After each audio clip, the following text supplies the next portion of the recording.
KTSU. Not only are we in the midst of our school supply drive, but you know what? You never know who's going to stop by. And in the studio with me, Grammy Award winner from HSPVA, the amazing, talented, who has flipped the script and brought in a new genre of jazz, the one and only Robert Glasper. Hello. Hello. How are you? Fine. You know what? I'm going to put you on the spot right now. Okay. I remember when I first met you. This was at the Red Cat when they were at 924 Congress, and you and I were talking. And you said, you know what? I got to move back home. And then next thing you know, you had just had a baby. I think your baby was like 6 or 9 months or something like that. And we had a conversation. I said, yeah, Robert, you need to come back home.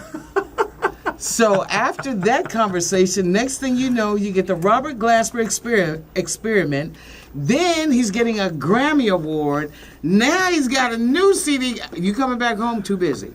Yeah, too busy. I know. I get it. Yeah, I got to keep it. I'm actually thinking about moving. I might have to move to LA or something. Yeah, dude, you're hot. I'm trying to. You are the hottest thing on the planet. Oh, I don't know about that. No, I do. Tell that to I my do. bank account. Yeah, well, you know. They know too. They know all about that. And Robert, you're going to be appearing tonight at the Miller Outdoor Theater. Yes. And it is free. It is a free concert. Free show, yes. Yes, and you know what? Let me just say this. You do not get to see the likes of Robert Glasper for free. You just don't. You just don't. And that's a beautiful thing that you're going to be in a free concert, because I know when you're Black Radio, when your CD came out, you had a concert, and it was unbelievable. And I remember your folks sitting in the front row. They'll be there tonight too. I know they will. And you know, they were sitting in the front row, and I looked at it. I went, "Wow, look at these people coming in here." And the thing about your audience represents the United Nations. Right. I love that. Exactly. I love that. Exactly. You make music that touches everybody around the globe. That's my goal. I want to be. You doing that, Bo? You doing that? That's how Stevie Wonder is. Yes, he That's is. how Michael Jackson was. Yes. You know, that's a lot of artists like that where it's not a specific certain criteria or a certain audience they target. You know, it's just literally everyone. You know what I mean? So I get 75-year-old white women and 16-year-old black dudes, you know, sitting next to each other at the show. And enjoying it together. Absolutely. You know, exactly. Absolutely. Exactly. Now, you are a pianist, and you were straight ahead jazz musician. And to see you step out, I told you made a new genre in jazz, you know, and jazz just keeps expanding and expanding. But when you came out with this Grammy Award-winning CD, that was a whole new different era that nobody expected from Robert Glasper. Right. What made you step out like that? Well, funny, I wanted to do this record in 2005. Really? When I first got signed to Blue Note, my A&R was like, yo, you can do that kind of record, but let's wait for the right timing. So I was like, yeah, that is true. So we wanted to make sure we strategized. So I wanted to make sure I put out my actual jazz records first, my piano trio stuff, you know, just to so I can get the respect of the jazz audience and so people can respect me as a musician. Right. So now when I put out this, and then at the same time, you know, when I got signed, I was already playing with like Lettucey and Bilal and The Roots and Common and Mos Def and Q-Tip, all these other people at the same time, which is why I wanted to do it back then. But I figured if I wait like 4 or 5 years, you know, then that list will get bigger. So now that includes Maxwell and other people that I play with and that I've gotten in contact with, Layla Hathaways and people like that. So this was a perfect time to do this record, and it just literally represents who I am and what I am, which is gospel, rock, R&B, hip hop, you know, and that's what I love about you.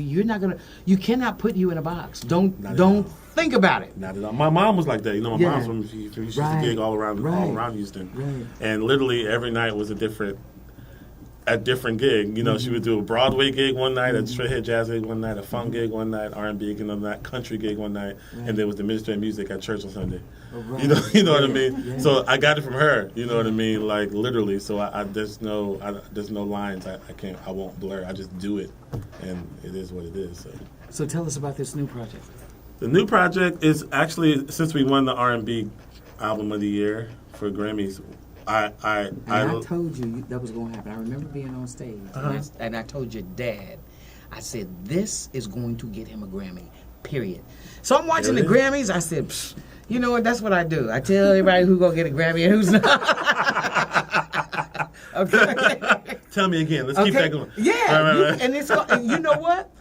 When you reach that type of height that you have reached, you can't help but get another one. And this is going to do the same thing. I will see. No, come on, talk about it. No, but this record, since we did win that Grammy, now since we have some eyes on us from the R&B world, and people, now we have to go straight to radio. We have to kind of do our process like R&B album. This album's a little bit more produced. Like the last record was pretty much literally a jam session. People came to the studio. People didn't even know what they were going to sing. Like, yeah, it was pretty much a jam session. On hers and Legacy came to the studio at 3 a.m. with a do-rag on her head, like, because she wasn't even supposed to be able to make it. Her schedule was too crazy. Last minute, she was able to make it. So she came. We sat around thinking of songs. I was like, I'll make up a groove. Literally. And then I just played a song from one of my old trio records. And she was like, "What's that?" And I was like, "Oh, actually, you can put words to this." She was like, "Cool." Sat there for 20 minutes and wrote lyrics, and that's how that song. Yeah. Wow. So this song, this album, I actually included some writers, some actual songwriters, and we kind of honed in the actual and just made it a little bit more. This album is actually an R&B album. I wouldn't say this is a jazz meets R&B or meets anything right record. This is like, I felt like doing an R&B album this time. I'm gonna do an R&B album. I may do a gospel album next. I got a lot of music in me. You do. So I'm a big house with different rooms in it. You know what I mean? So now I'm in the R&B room. Okay. But you're still being true to Robert Glasper. Always. Yeah. Definitely, without a doubt. It's R&B our way. Oh, and there it is. I think we need to hear this. Okay. Yeah. What we're going to listen to? The one with Jill Scott on. Oh yeah, this is okay, a song called.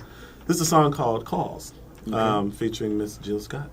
And this is Robert Glasper, who will be in concert tonight at the Miller Outdoor Theater, and it is free and open to the public. Yes, it is. Just bring your what is it? Picnic basket, lawn chairs, dogs, the kids, and just come out and hear some good music. Indeed. I'm gonna tell you something. If you've never had the opportunity to witness Robert Glasper in concert, you're doing yourself an injustice, because he not only is he young, he's very talented, and you will see just what type of musician this man is. And he is our own. He is straight here from Houston, Texas. H-Town. There you go. Thank you, Robert, for coming by. We appreciate you so much. And now let's check out this Calls. Robert Glasper, Miss Jill Scott. How's that? That's my radio. It's wonderful on the Choice 90.9 KTSU.